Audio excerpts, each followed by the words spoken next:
Hi everybody, my name is Corinne G. Reiter and I am a functional medicine nutritionist. I'd like to talk to you about how to incorporate bone broth into your diet and how to choose a healthy bone broth. So you can buy bone broth in various forms and shapes. One type of shape and form is the powdered bone broth. They usually come in these little packets, and you can get a beef bone broth or you can get a chicken bone broth, and they will come in a powder, which means you would just take a tablespoon of this dried bone broth powder and you would add it into whatever you're cooking, like your soup, for example. Another typical bone broth will come in a concentrate, where you buy it in a jar, and you can see it's quite concentrated. It's in a liquid form, but it's very, very concentrated. Again, you would take a tablespoon and add it into your stews and soups. You could also buy liquid bone broth that usually comes in a vacuum-packed packet. I prefer it less because it comes in plastic, and we're always trying to avoid plastic because we don't want to expose ourselves to chemicals like bisphenol A or BPA.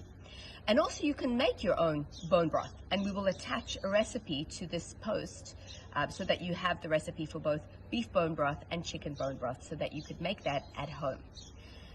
And how would I typically use bone broth? Well, I would incorporate it into anything that I'm cooking with a liquid base. So for example, if I'm making a vegetable soup and it calls for water or stock, I would instead put bone broth.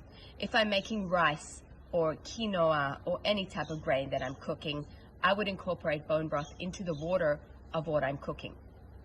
You could also simply just sip on bone broth. You could just take a teaspoon and mix it and just sip on it like you would a glass of tea. It's a really, really nourishing drink. And you could add it into things like even mashed potatoes and gravies. It's a perfect way to incorporate it into your diet.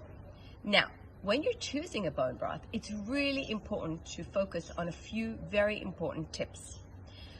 It's important that the bones of the animals that were used to make the bone broth are good quality bones. That means that they weren't exposed to antibiotics, hormones, pesticides, and herbicides. You always want to choose the cleanest possible bone broth that you can.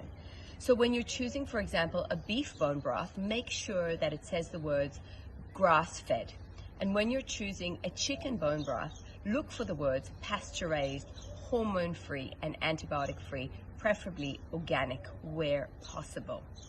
But always check the ingredient list and look for words, it should have just very simple ingredients in the bone broth. So things, that you would find in your kitchen, like vegetables, carrots and celery and apple cider vinegar.